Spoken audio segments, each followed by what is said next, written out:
go, Cougar Nation. Handoff middle. First down. Touchdown! And listen to the Cougar Nation. Every Monday night, we break down the Cougars' last game and look ahead to next week. Cougar Nation, brought to you by Central Bank. Here's BYU insider Mitch Harper and Matt Baiamonte on Utah's legacy home of the Cougars, KSL News Radio. Undefeated, no more. BYU suffers their first loss of the season, 17-13 on a cold night in Provo. Had opportunities to win that game, did not do so. Back to the drawing board, and we're breaking it down for the next hour here on Cougar Nation, myself and Mitch Harper. Mitch, we've had a few days to digest this thing. Can't wait to break this one down with you. Yeah, so much to unpack from this game and what it means for BYU going forward, so let's get right into it with our takeaways. Cougar Nation, takeaways. Mitch and Matt analyze BYU's last week of play and what it means for the next week. All right, Mitch, what's your first takeaway? BYU, I felt was hungover, and you don't typically say that line very often, but that was a hangover from the Utah win, and I just don't think you can underestimate that piece. And we got hints of that throughout the week. Last week when Aaron Roderick said we were, kind of a beaten up football team going in, and you just sense that the crowd did everything they could at the beginning to have it energized, and there wasn't much to cheer about in the game, but there was a lull from the coaches, the players, the stadium, the energy in the building. I mean, everything felt like it was, no one had recovered from that epic BYU win over Utah the week prior. And Kansas, relatively healthy, playing confident. They came in and did enough to take down BYU. But, I know coaches and players aren't going to point to that, but that to me was a classic case of that, just having an epic meltdown or letdown after a big rivalry win. I think it was a big role in this game. Jay Hill said as much today on Coordinator's Corner that he could sense from before the game even began that there wasn't enough juice and life there. So that's a good point. For me, Mitch, the red zone offense was the main reason BYU lost this football game. That's my takeaway. And here's what Kalani Sitake said about that red zone offense that struggled against Kansas. It just didn't seem like it was clicking, a lot of mistakes, and we got a lot of yards. The run game was working pretty nicely. The turnover at the end of the half cost us. Settling for field goals isn't going to work either, and then offensively, and obviously the way we ended the half and ended the game, not good enough. 6 points, 4 trips to the red zone. You're not going to win a lot of football games. Because, look, BYU moved the football well, Mitch. It's taken me a few days to digest this, but they outgained Kansas by more than 100 yards. They doubled Kansas's rush yards. They had plenty of opportunities to score at least 24 points in this football game, but when you struggle like that in the red zone, it's just not going to happen. It's a good point. And this red zone issue has been creeping up on BYU since that UCF game. Our producer, Nate Slack, highlighted on X a post since the third quarter, second half against UCF. This offense, in terms of punching it in and scoring touchdowns, it's regressing, and they've got to get that fixed. And my second takeaway from this game is I just didn't like the play calling. I felt like BYU at times forgot on the offensive side, some of their key personnel. On that fade pass at the end of the second quarter, you're throwing it to Mata'ava Taase, and look, Taase's been a nice weapon for BYU, and when he catches passes, it's typically a touchdown. So I'm not discrediting that, but if you're going to throw that ball a fade, I want it to be Chase Roberts or Darius Lassiter. Heck, I'd even say, Keelan Marion. One of those guys. I just don't think that was the right move going to Taase on some of that, and I just feel like sometimes when that play or when those calls are designed, or when Retzlaff audibles out of those, it's a predetermined route almost. And, I'd have to kind of get more into the weeds with Jake on that and figure out what his thought process was on that decision. But it just felt like that was the predetermined guy, and that was covered. And we've seen that twice now, the last two games, once against Utah in that 2-point conversion attempt, and then at the end of the second quarter. And if you score at the end of that second quarter, it's a different ball game. And I feel like, Kansas is reeling a little bit. So that was a big moment that BYU came up empty-handed. Before we get to my final takeaway, you can text us 57500. We're getting a lot of texts. We'll get to those. And, of course, You can call us, Cougar Nation. The show's for you. We want to hear from you. 801-575-8255. What is the number one reason BYU lost this game to Kansas? Sound off. We'll open up the phone lines here in a minute. My other takeaway is very much along those lines, Mitch. I just felt like situational football IQ in that game, it was the worst it's been all season. And you cannot, that play you referenced, you got to know the personnel. And that's one of the best DBs on the field and in the Big 12. Do not throw that pass to Ase when you don't have the matchup there. And there were other times, too, where it felt like, hey, run the football here, give the ball to LJ. That was working well. There was a misuse of the timeout. Again, I'm to the point, man, with timeouts, Mitch. In the third quarter, delay a game. Just take the delay a game. If something goes awry, just take the 5-yard penalty. Because if they had that third timeout, who knows what happens? You get the ball back. You have good field position. Maybe you could take one more look at it because you burn that timeout on a situational play where you got to burn that thing to save the yard. Just take the flag. Take the penalty. You need those timeouts later in football games. I didn't like that. And the one part of the game that I think we can just eliminate as a reason BYU lost was that fluky fumble. It was unfortunate, but that's not why they lost that football game. And there's nothing you could do different in that situation. It was just a 1 in a million type play where, unfortunately, it didn't go your way. But there's a lot of other moments in the game. Situational football, don't have a false start on 4th and 6. I mean, that's a very convertible down late on that final drive. That penalty killed them. They just were not good enough in key moments of that game. And I'm glad you bring that up because that 4th and 6, when we're talking about timeouts, it was really surprising to me that BYU, with 2 timeouts left, they didn't take a timeout there. They instead take the 10-second runoff. Okay, that's fine, but understand that if you don't convert this 4th and 11, game's over. Like when the defense came out on the field after the 4th and 11 was short, they're trying to rile up the crowd and get them fired up. I'm thinking, guys, this is done. As long as Kansas doesn't go in the end zone and have a safety, this thing's over. Like they just got to take 3 kneel downs, and this is done. So saving that timeout was kind of pointless. I think it would have been nice had BYU, after the penalty, gathered themselves, taken the timeout. Kalani kind of hinted at that at the postgame with Hans when Hans asked him about it. And I just think that would have been a spot just, okay, simmer down. Hey, Chase, make sure you run to the sticks, because I just think that they were a little bit not all on the same page, and the execution reflected that on that 4th and 11. But so many mistakes for this BYU team, and you hope, Matt, that this can be a lesson where you can bounce back from this and you become a better football team in the long run. Because I do believe that this loss can be forgotten quickly, because coming up this week, and we'll get to it a little bit later, but you're going to face an Arizona State team who's in the top 25 of the AP, likely going to be a top 25 team in the college football playoff rankings. You go on the road and get that victory, this gets forgotten quick. So this can be, a quick blip on the radar to BYU's Big 12 championship aspirations. But what makes you a little bit worried is that we've seen from this team the last 3 years where they let one loss turn into 2. They've had 3 straight years where they've had at least 2-game losing streaks.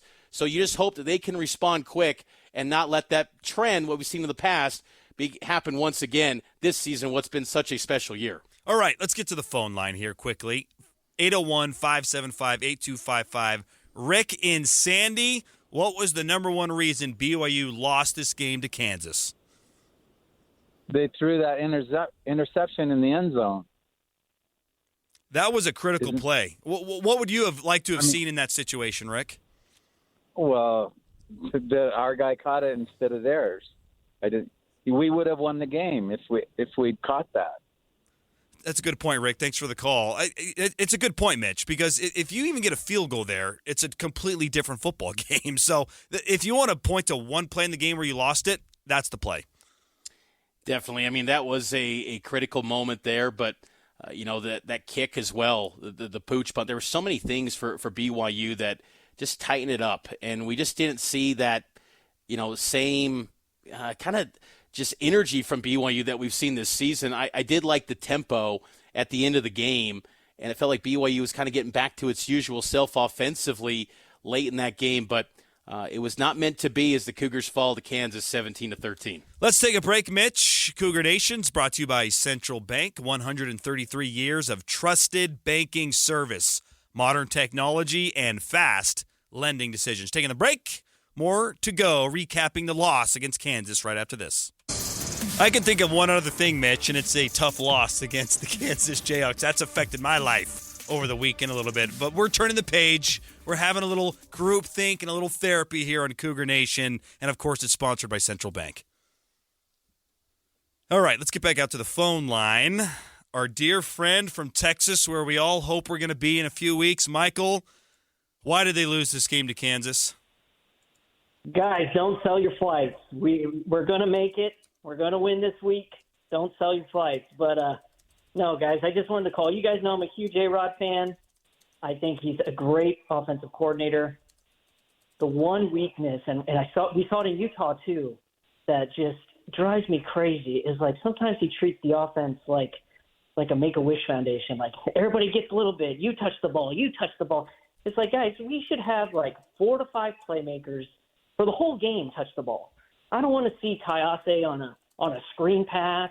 I don't want to see I want to see more of Moa. But like if he's not one of our top 2 running backs, like he shouldn't be carrying the ball twice a game. Like there's just too many packages, too much going on, and you can kind of see it in the communication on the field. Get the ball into Chase Roberts' hands, Darius Lassiter, L.J. Martin should be getting 20 carries. Like that should be your workload. I think that's my biggest complaint about A-Rod sometimes. I think he makes it way too complicated, way too many people touching the ball. So I hope we see a lot of that. I hope we put the game on the shoulders of our playmakers on Saturday because we're going to need it. So, but I think we win it, and I think we're going to end up in Dallas. So hopefully we'll see you guys out here. Michael, what gives you confidence that it'll turn around this week at ASU? We dominated that game. We dominated Kansas. We like that game. You look at the stats of that game, and you're just sitting there going, how in the world did we lose this game? This is exactly – I said it a few weeks ago when I called you guys. I said we'd go 12-0 unless you had a Boise State 2021. That was Boise State 2021 right there. We dominated that game.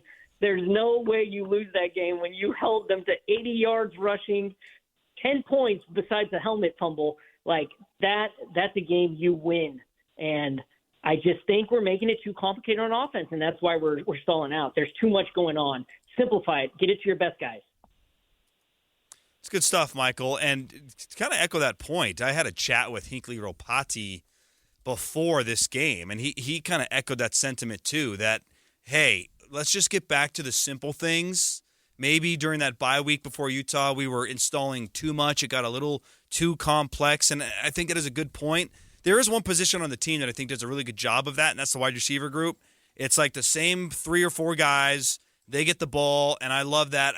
I do want to see that more reflected in the play calling, especially in key moments. On that interception to Taase, which I think we've all probably rewatched a million times, if Jake waits an extra second, Chase is going to be wide open in front of the goal line. Just get the ball to Chase. I think it is a good point there, Mitch, that, hey, get LJ 20 carries, double-digit targets for your top receivers. Just go after the playmakers, and that's something that I want to see them do this week. We're seeing it more so on the defensive side where you're not just divvying up snaps willy-nilly like we saw in years past. Remember, like a couple years ago, you felt like BYU had a stat where they had more than 40 different starters on the defensive side. You're not seeing that as much. 1, because of health, but 2, Jay Hill's rolling with the guys that got you to 9-0.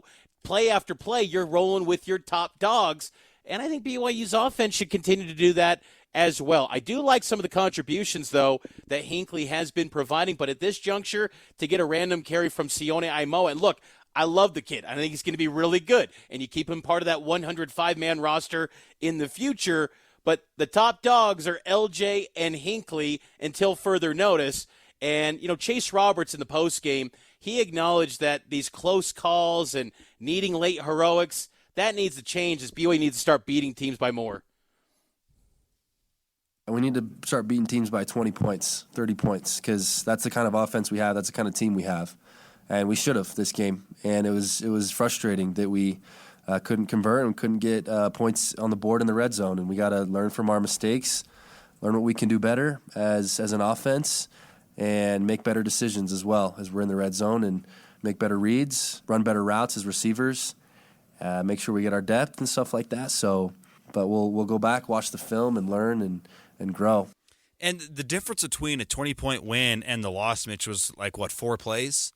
You get a touchdown before the half. You get a touchdown on the long drive to start the third quarter. If you get those two things, the doink doesn't happen, so that's another 7 points off. It's these few little things, and they've got to find a way to recapture that red zone success earlier in the season. 2 straight weeks it's been bad, and even in the second half against UCF, it wasn't great. But throughout the whole season, they've been pretty good in the red zone. That gives me a little hope that it can be turned around. This hasn't been a season-long trend per se, but the past couple of weeks, it hasn't been good enough. And that's, if you don't execute there, that's why you lose these games. That's why you're not beating people by a lot of points. And unfortunately, that margin of victory, it does matter when determining your entrance into the playoff or not. And I think also with this game, when it comes to the struggles on offense, we have to ask ourselves too, how much intel did Jeff Grimes provide to Brian Borland, their defensive coordinator at Kansas, that hit? The scout, the install that they put in for that week, how much of that was accurate, and that intel was enough to get really this Kansas defense in a spot where they had a lot of success.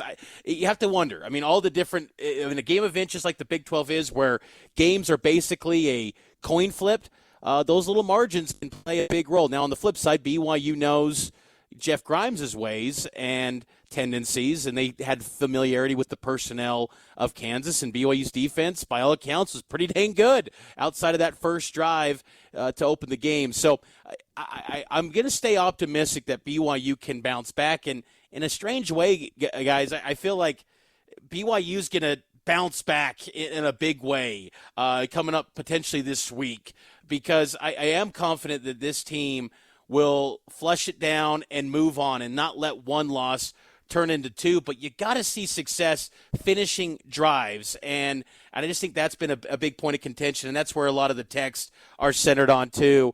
Texter 3324, Roderick needs to learn how to call plays in the red zone. He doesn't have a plan at all. The jet sweep doesn't work on a bad field to the short side of the field. And on Jake's pick, that should have been a run call.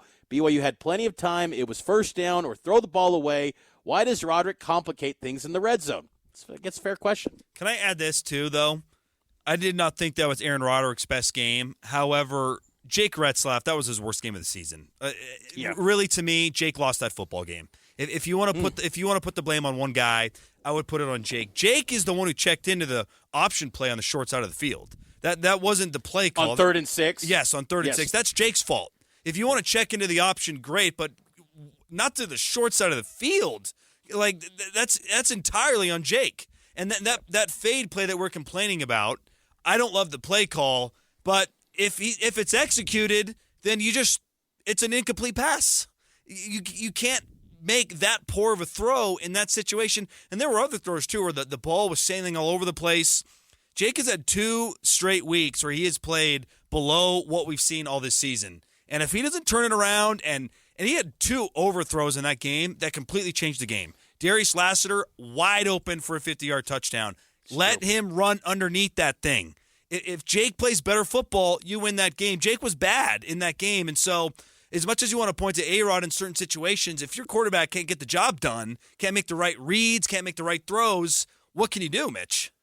It's a great point, and we're asking at Cougar Nation, what was the number one reason BYU lost to Kansas? Got a response from Grant Lundberg. He actually gives 2 responses. 1, poor offensive execution, causing a lack of point production. And 2, defense unable to get a stop on 3rd down. Interesting.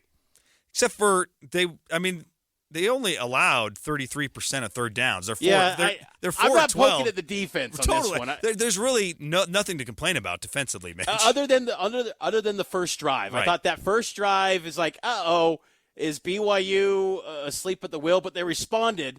And, I do think that this team, Matt, they have got to be the team that starts first. And look, they've had an ability to dig themselves out of holes. Oklahoma State, Utah, I get it. But they got to be that team that strikes first, it feels like. It's important for this group.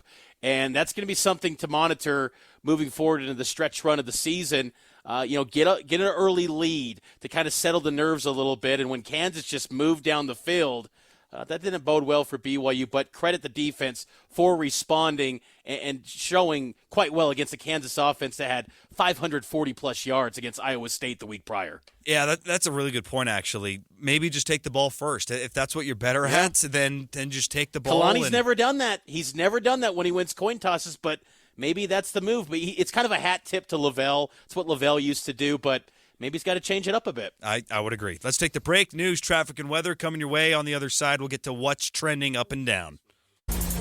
We're breaking down the Cougs' first loss of the season. Matt Baiamonte and Mitch Harper enjoying the texts 57500. We've had a couple of good calls as well. 801-575-8255. 30 minutes to go. Plenty of time to call in and give us your thoughts on what was the reason BYU lost to Kansas. So far, Mitch, it feels like a lot of the blame is being pointed in the direction of Aaron Roderick.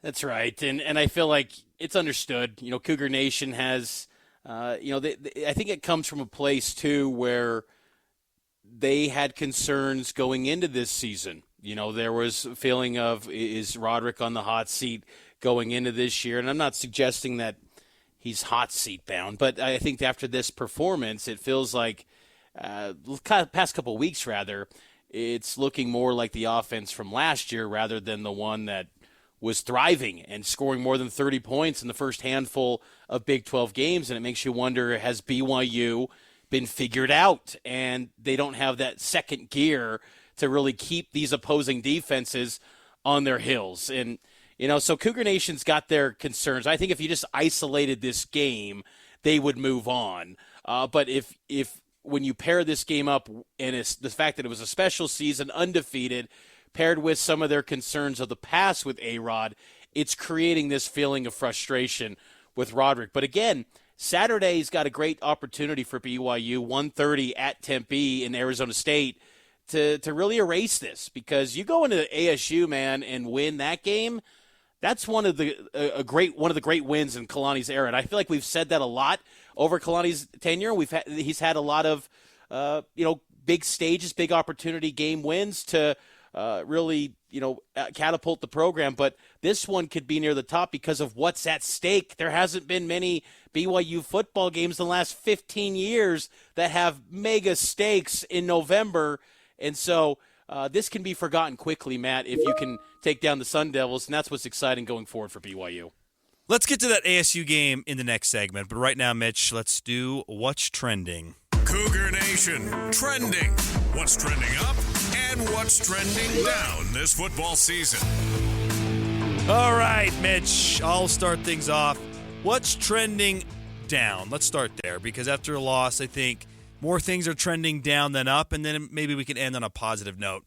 For me, what is trending down is Jake Retzlaff, and I have enjoyed the story this year. I think it's a remarkable story with Jake, and I thought he was the right guy to start, and I still feel that way. He's made a lot of great plays in a lot of key situations, and more times than not, when you need a play made, he has made said play this season. But his numbers are concerning the past 4 or 5 games, Mitch. He's only completed more than 60% of his passes twice in the last 7 games. He's sub 60%. He's only completed 20 or more passes twice this season. 19-8 touchdown INT ratio is fine, but for the season, he's only completing 58% of his passes. Not accurate enough. And against Kansas, there were plays to be made. He could have very easily been 23 of 28, and you win that football game. But he was inaccurate at times. He made poor decisions at times. And they need Jake to play like he did against Baylor or Arizona, where he threw 3 and 2 touchdowns and completed 18 passes and made good plays. Just it felt like at the start of the year, we weren't sure how he was doing. And then against Wyoming and Kansas State and Baylor, there was a lot to like. And you felt like Jake was getting better. since that Arizona game, it's kind of been a mixed bag with Jake, and that's got to change if they're going to have any chance at winning a Big 12 championship. I kind of wonder, again, if BYU needs more tempo. I thought that third quarter drive where they exhausted 10-plus minutes, one of the longest drives in the Kalani Sitake era, might have been the longest scoring drive in Kalani's tenure. You wonder if they need more tempo, because in the 2-minute drill, Jake thrives. He's great in that spot. Even against Kansas late in the game, it seemed like, okay, here we go. BYU's going to pull it off again. Makes you wonder if they need to go more tempo and a faster pace the rest of the season. But I think it's fair at this point right now to say Jake's struggling at the moment. For me, it's time management. Just these questionable timeouts. That was not a thing of beauty, how BYU was managing their timeouts and the clock management. They've got to improve on that front. These games are just, they're talking about 3-point lines every week. Some team is going to be favored by a field goal or less. So it's toss-up football in the Big 12. You've got to maximize your opportunities with your timeouts and make the most of those and not have any wasted timeout situations. BYU's got to be better on that front. And if there's a situation in the second or third quarter, just take the penalty, Mitch. I said that earlier, but you can't micromanage every little situation, and you have to save those for when they matter. I would have much rather had a 5-yard delay of game in the third quarter, because that drive only resulted in 3 points anyways, and have that extra timeout if you need it, than waste it in these situations. But yeah, that's a great point. Time management's not good. Trending up for me, I think the run game is coming along nicely. In fact, you could have argued they should have run the football more in that game. They did have more runs than passes, 34 carries to 29 pass attempts. But you look at the average for the game, almost 5 yards a carry on 34 carries. LJ's at 5. Hinkley Rupati's at 4.5. Having Connor Pay back helped in that regard, I think. And the run game is trending in the right direction. Lean on that, especially in key situations. If it's 1st and goal from the 5, maybe start with a run and see what happens there and work off of that. It feels like this team wants to pass and mixes in the run. And right now, the run game is working better than the pass game. Become a run-first team and work the pass off of the run. I just want to see them continue to find ways to get LJ and Hinkley the ball. 15 and 8, that just doesn't seem like enough carries for your running backs. It was interesting today when you bring up trending up on the run game.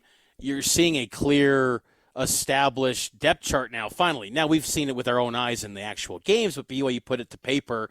LJ Martin and Hinkley Rapati, 1 and 2 at the depth chart, and then 3, Sione Aimoa. But that was of note, I thought, this week on the depth chart, because for the longest time it was 10 oars or something at the running back position. Now it's clearly defined what these roles are, at least publicly on that depth chart. We've seen it the past few weeks. For me, trending up, BYU's defensive line setting the edge. It should be highlighted and applauded for how BYU contained Kansas on the ground. Devin Neal's one of the best running backs in the Big 12. He's a 4,000 career yard rusher, all-time leading running back in Kansas football history, and BYU kept him in check. Now, I know he had 2 touchdowns. That first drive was pretty much it for him, and then he had that 3-yard run after the pooch punt debacle. But Jalen Daniels never got loose to the edge. BYU contained those guys on the edges, and Kansas has speed. So I was very impressed with BYU's defensive line. I thought statistically, probably the best effort this season from Tyler Batty. He's probably had more impactful games this season, but on the stat line, it was big numbers for Batty against Kansas. I thought he had a really good night against the Jayhawks. So BYU's defensive line trending up, and that's a good sign, because I had questions coming in this year about their depth. I think the fact that they've stayed healthy and they're going into this final stretch, they've gotten contributions from that second unit. That's a position of strength, not only this year, but I think in the years to come going forward for BYU along that defensive line. And that's really exciting for BYU as they, continue to move forward with this program. BYU's defense, Mitch, has had great success against some of the best rushing teams in this conference. UCF, the best rushing team, did a nice job against them for the most part, a couple big runs, but I thought they did it admirable. Kansas State averages over 200 yards a game, did great against the Wildcats. Kansas is the 3rd best rushing team. They average 200 yards a game. They They were well under 100. So I guess if there is a positive to take away looking forward to next week, because Arizona State, Cam Scatteraboo, they want to run the ball. BYU's defense has shown that they're up to the task against some of the best rushing teams in the conference. All right, before we get to a break, let's quickly wish a happy birthday to our dear friend Linda. Linda, why do you think BYU lost this game to Kansas State? I think they just couldn't get it together. I was so disappointed every time they get so close into scoring a touchdown. It just didn't work. Do you think they can bounce back against Arizona State, Linda? I'm hoping so. I do. I got my fingers crossed. I think a lot of Cougar Nation feels the same way, Linda. Happy birthday, by the way. Oh, thank you so much. I appreciate that, Mitch. Not a problem. All right, we got to take a break. Cougar Nation, always brought to you by Central Bank. 133 years of trusted banking service, modern technology, and fast lending decisions. More Cougar Nation right after this. Welcome back in. Final segment of Cougar Nation, breaking down the loss and looking ahead to a massive top 25 battle this weekend down in Tempe against Arizona State. Cougar Nation, sponsored by Central Bank. How are you feeling about the game this Saturday? Do you feel like all was lost against the Jayhawks, Mitch? I don't. I think BYU can bounce back, and I think they can beat Arizona State. You know, Arizona State's riding high right now, and Sam Levitt, the quarterback for ASU, he's a redshirt freshman, and BYU recruited him out of the transfer portal this past December. He took an official visit to BYU, but ultimately decided on the Seals, which at the time was interesting because ASU had what was viewed as their future quarterback in Jaden Rashada. Levitt beats him out in spring ball. Rashada goes to Georgia, and now Levitt's got ASU knocking on the door of a Big 12 title game, and BYU as well with Jake Retzlaff and their offense. So it's an interesting game, and Levitt, of course, he's the brother to Dallin Levitt, former BYU linebacker. His dad also played at BYU as a linebacker in the early 90s with the Ty Detmer teams.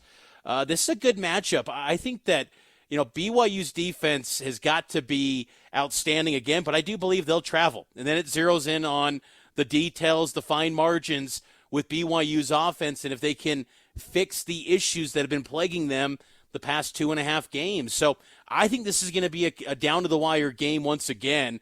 I don't think any thought of Chase Roberts thinking 20, 30 points. I know they probably believe they can, but this is going to be a close game, and I think BYU will have opportunities to pull off the upset. I don't think ASU is going to just roll BYU by any means. Saturday night, driving home from LaVell Edwards Stadium, Mitch, I was dejected. It just felt like the season was over. I won't deny it.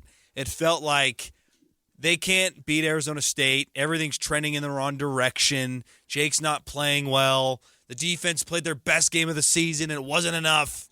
And then you start to look at the stats and think about the game, and I thought Michael hit the nail on the head. BYU dominated this game in some respects. They were much better at the line of scrimmage.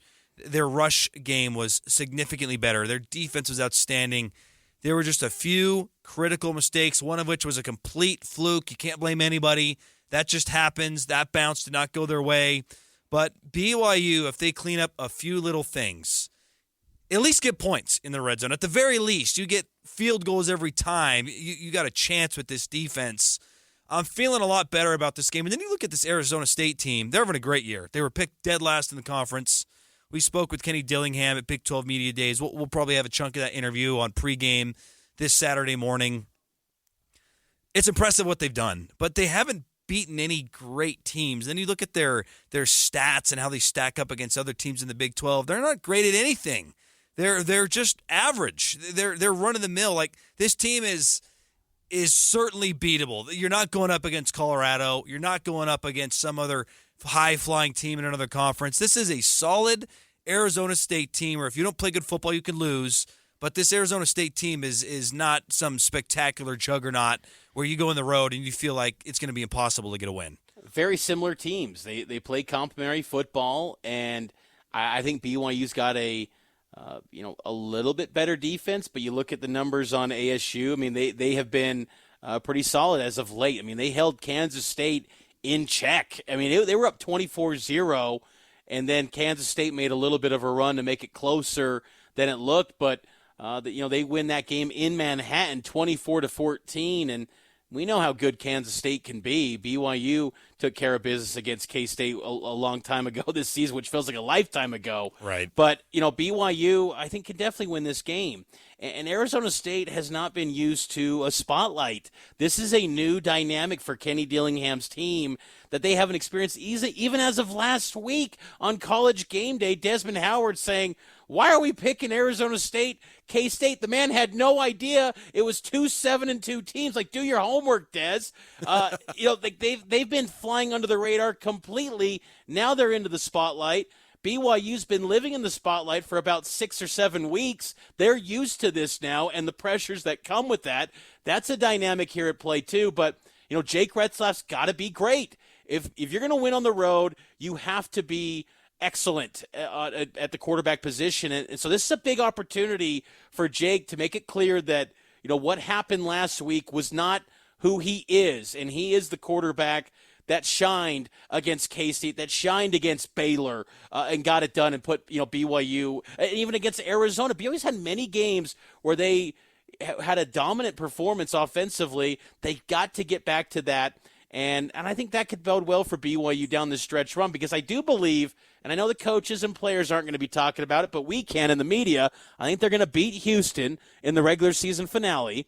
And I think it comes down to this game. You win this one, you're going to Arlington. So everything's on the line here for BYU. Go out there, go seize the opportunity, and get BYU in the Big 12 championship game. And that would be an incredible accomplishment for this program in only year 2 of being in this league. It would be huge. They'll have to learn some lessons after the loss. Here's what Tyler Batty said about what the Cougs can do ahead of Arizona State. The message is to just learn your lesson and get after it. We've got another game this week, and so it's really just, hey, learn your lesson. Let's go to work and make sure this doesn't happen again.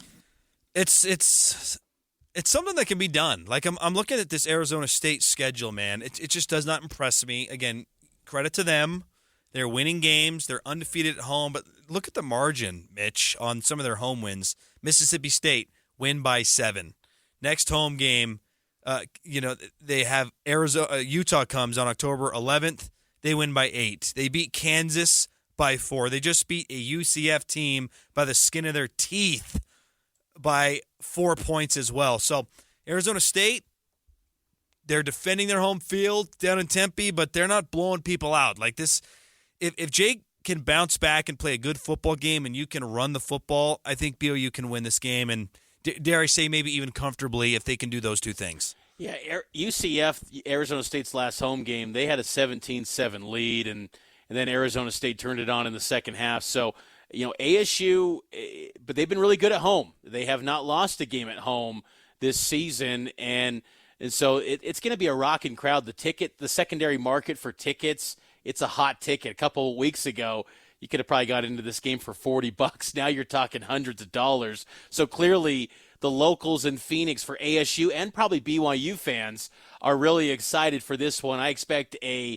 electric atmosphere. And I kind of always wondered to myself, how long it would take for a BYU team to, play someone in the Big 12 that if that team beat BYU, would that team storm the field? And, go in there, BYU, and try to prevent that, because this could be a storming the field situation if Arizona State, gets this game. Some of our sibling stations down in Phoenix, Arizona Sports, they've been saying today this is the biggest game at ASU since 2014 when they played Notre Dame in Tempe. So they're looking at this one as a massive opportunity, and it's huge for BYU too. And if BYU wins this game, Matt, they need the Utes to then take down Iowa State, and they can clinch their Big 12 championship game appearance. You going to be cheering for the Utes on Saturday night? Absolutely. Let's throw up the fingers. Let's sing the song. Yeah, absolutely. Getting to the Big 12 championship game and even having Utah help them get there, think about the bragging rights you would get. The first team in this new in the state in this new Big 12 to get the championship game, maybe a chance to get to the playoff, the first team in the state to get to the college football playoff. If I got to root for the Utes at some point to get that done, then absolutely, Mitch. Does Utah just mail it in against Iowa State knowing that they can help BYU? All right, guys, BYU won today. Let's just call it good. We'll try to get that 6th win in the final game of the season. That would be some phenomenal gamesmanship. That's good stuff, man. It's going to be a lot of fun. I'll be there. You'll be there. We'll have coverage for you on KSLSports.com. It's a massive football game. Is this the biggest? I'm trying to think what's a fair comparison to the stakes. I feel like it's been, gosh, I don't even, 2001 maybe? Like it feels like you have to go way far back in terms of stakes. Probably Coastal 2020. Okay, fair. That one, because I think we felt that there was maybe New Year's 6 aspirations, but even if they had won, that probably still might not have been there. But it felt like it was a huge opportunity. But yeah, you're right. I mean, you probably got to go 2001, when it was undefeated 12-0 and BCS knocking on the door. This is a huge game for BYU. Huge game. Good stuff, Mitch. As always, Mitch Harper. It's great work. The BYU Insider. I'm Matt Baiamonte. Thanks to Allie and Nate helping us out here on Cougar Nation, Cougar Sports Saturday. Have a great night, and we'll be back Saturday for pregame coverage here on KSL News Radio.